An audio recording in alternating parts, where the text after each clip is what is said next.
Hey y'all, so continuing on with my story, I was telling you about how I was trying to heal my wounds, and Zach had called me and let me know that he he got stuck in Texas and accidentally fell in love with another girl, and he's so afraid that she's gonna do him like I did. And what can I do to, and I basically said, she's not me. And, you know, talk to her, just be open and honest with her. And, y'all just got to be real with each other. I don't know what else to tell you. But yeah, after that conversation, it really hurt, you guys. It really hurt. But I was in a healing space. So I think that that's a good thing. But I remember going up to my apartment. At this time, I was still living in the apartment, and I just remember crying and crying. And my daughter was watching Spirit on TV. She loved that show, and I was just like, I cried it out, and then I was like, I've got to heal this. I've got to heal this. These are the wounds that the barbed wire that I put in my heart created, and this is what it feels like. And I feel deep, y'all. I do. I feel really deep. So it was really harsh, but I let it flow, and I felt it all. And I felt like I'm not going to be able to move on from this until I have fully forgiven him and released him. I needed to fully forgive him and release him. And honestly, I needed to fully forgive and release his mother too. Because I looked at her like a mom. I looked up to her so much. And the realization that she did not see me like that, she saw me as an enemy, and it would always be that way. It was harsh for me because I looked up to her. I wanted to be the daughter that she never had. She had lots of sons, but no daughter, and I wanted her to be the mother that I never had. And I just felt like it was so beautiful. It could have been, but it wasn't, and it wasn't meant to be. And I had to forgive her, and I had to forgive him. And so I went on this deep, long healing journey of forgiveness and release. I would do these forgiveness and release meditations like all the time. And whenever I first started this, I was working at the daycare. And I remember I was like at the daycare for like a month and a half, and I had a newborn baby. So even though I was working in the toddler area, I couldn't let my daughter be in the same area with me. So she had to be in a separate area, my firstborn, because she was so clingy and did not let me work with other kids. The work that I can do with kids is not effective if my daughter's around. But my newborn, I insisted that she did not go in the nursery, and that she stay with me. She was fully breastfed, and she was just always with me. And it was so beautiful. I so bonded with her, and I loved her so much. I was so wrong about being unable to hold massive amounts of love for two beings. You can do that. It's so possible. Any mom of two or more knows this.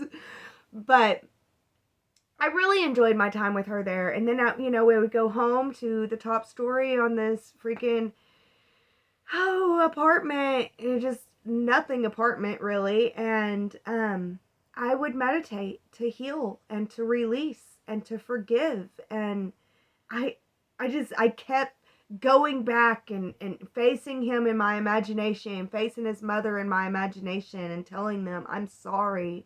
I couldn't be for you what you wanted me to be. And I forgive you for not being what I wanted you to be. I now see that that's not who you are, and that it was wrong of me to ask you to be something that you're not. And through that healing and forgiveness journey, I began to see and write out. I was actually journaling during this time. I was beginning to see and write out what I did not like about my relationship with Zach. And whenever he called and everything, it really highlighted a lot because, first of all, I had moved. I was 4 months pregnant with his kid that he seemed to have wanted to put in my belly desperately, and still at the same time seemed to think that it was already there. It's confusing. But I left and I had his baby. It was confirmed that it's his baby, and it took 2 months before he even called or noticed that I was gone. And then it took another like good year before he calls me and lets me know that he's in love with another girl and needs advice. And it's just like I realized he never really loved me. He never really cared about me. I was an afterthought to him. I wasn't anything to him. Neither was my baby. And it really, it showed how naive I was. And I was like, I never want to be that naive again. I'm going, like, I want to find a husband. I really want to be a family, and I want to find a husband, and I'm going into this with my eyes wide open. Because if the man doesn't want to be with me, then there's no chance of us having a happy, loving relationship. It's just not going to work. So I did realize that, and I began to write down everything that I did not want, everything that, the red flags I would look out for in the next relationship. And then with everything that I don't want, I was able to see what I do want. And I really didn't want this to be a long, long list, because I also understand I'm working with reality. I'm wanting a human man. I want a human man around my age, and I'm just 23. So I need to understand, that, yeah, to get a human male at the age of 23, I can't expect him to be like a billionaire, Mr. Perfect, does everything right. Like, he doesn't exist. Mr. Perfect doesn't exist. So I was looking for Mr. Right, not Mr. Perfect. So I got my list down, and it really was just 4. I remember it was like 4 or 5. I didn't want it to be that big. I felt like if it got close to 10, I'm again looking for Mr. Perfect, And it really wasn't much, Zach didn't ever watch TV, and he didn't play video games, so he would get on to me when I did that kind of stuff. So I realized I didn't want a man that doesn't enjoy that stuff. I want one that understands how you can just sit back, watch TV, or play a video game and it's okay, it's okay. So that was one of mine. It was, he enjoys watching TV, and he understands that I'm a gamer. And, I don't really remember all of them. I just remember that one because my husband makes fun of me about it all the time. But, yeah, I'm trying to think of what they were. He understands the value of watching TV. He wants to be a family man. I remember one was about spirituality, because I'm very, very spiritual. Like, I'm not going to be able to be with an atheist. I don't think I could. Now I think I possibly could, but back then I didn't think it was at all possible. But I also did not think I could be with a Christian. There's no way I could have been with a Christian man. So, one of mine was has to believe in God, but not the Christian God. So that is specific, but which is why I didn't want more than 10, because it's a whole lot. But yeah, I'd gotten my list, and I was ready to start dating. And yeah, I was working as a nanny, and I was so loving my job as a nanny. My daughter, she did have to go to daycare the previous summer whenever I was working at that old time place, and I really didn't like it because I was trying to potty train her. I wanted to get her potty trained before the baby came. That did not happen, and the daycare just did not work with me at all. They just did not. They were like, she's not potty trained at all, and oh my goodness, like, I would send her in panties, they would send her back in diapers, and I was just like, okay, y'all are not working with me at all. And so, working as a nanny, I was able to really work with my daughter and get her potty trained. So I really liked that. And of course, I always had my baby girl, and then they had their baby boy, and he was so adorable and such a cute little baby. He was such a great baby, like really great. My daughter cried more than him, but yeah, oh my goodness, I began to start going on dates, and my mom would watch the girls long enough for me to go on dates, and just it was not working out at all. It was like sleazeball after sleazeball. Oh my goodness. I remember one date where we went to the movies and we're watching this movie. I'm sitting back, I'm eating my popcorn, and he like puts his hand in my inner thigh and like is rubbing right there. And I was just like, oh my gosh, no way. It offended me. I went to the bathroom and I called my mom and told her to come pick me up. And she did. She came and picked me up. And I never saw that dude again because it offended me. But, and you know, I dated another guy that I so resonated with. We got along so well, but he's just like, I'm not ready to be a dad. And I understand that, you know, I've got to value that in him, that he's willing to be open and honest with me. And so that did not work out.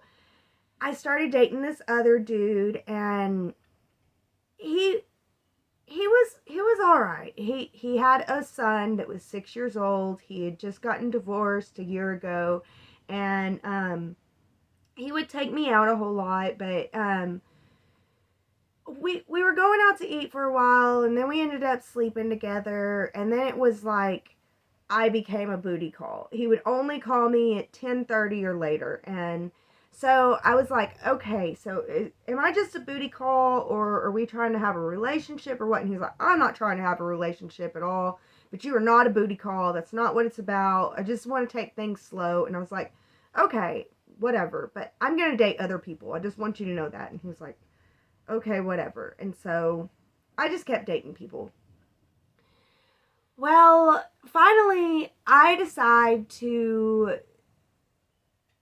you know, I was so open to meeting a guy anywhere, everywhere I went. I was like, is he the one? Is he the one? I was so looking, and I was just like, I'm just getting so sick of this. I sat down and I did a meditation where I was asking God, how will I find my man? And I got a clear vision of go back to old time photo, ask for your job back, ask for a raise. When she gives you a raise, that will be your knowing that this is where you're going to meet your husband. Then work there and love and trust that you will meet him there. Like, whenever I say I got a vision, like, it's so weird. There were no auditory anything with this, but like I saw me walk up to her, and I got the knowing of, I'm going to ask for my job back, and I'm going to ask for a raise. And it's just, and then there was this knowing of the raise is what will be your knowing that your husband is to come. So I went to the lady that I was nannying for, and it was really hard. And I told her that I've got to quit. At the end of the school year, I'm going to quit, which at that time was about 2 weeks. And that, you know, I've got to focus on my family, and I've got to move on. And she said that she understood, and that made sense. And she was so happy. They threw me a going away party, y'all. I love this family so much. Still to this day, this family's in my heart. I did not want to quit. It's just that I wanted a family. I wanted a family so bad, and I felt like that's where I would meet my husband. So I didn't tell her I would quit first. I went to the old time photo. I went to her, and I said, I want my job back, and I want a raise. And she said, you got it. And in fact, you're going to have a higher position. I'm going to have you as manager, and I want you to help me hire some people for the summer. And it's just like, I knew in my heart of hearts, I'm going to meet my husband this summer. It was exciting. So, yeah, I quit my job as the nanny, and they gave me a going away party, and I love them. I love them so much. and I began to start my new job. I had to find a daycare to put my baby girl in. That was hard, but anyways, we made it to the end of the video today. Thank you so much for watching. Thank you for being here. And as always, be blessed with love. That's all she got.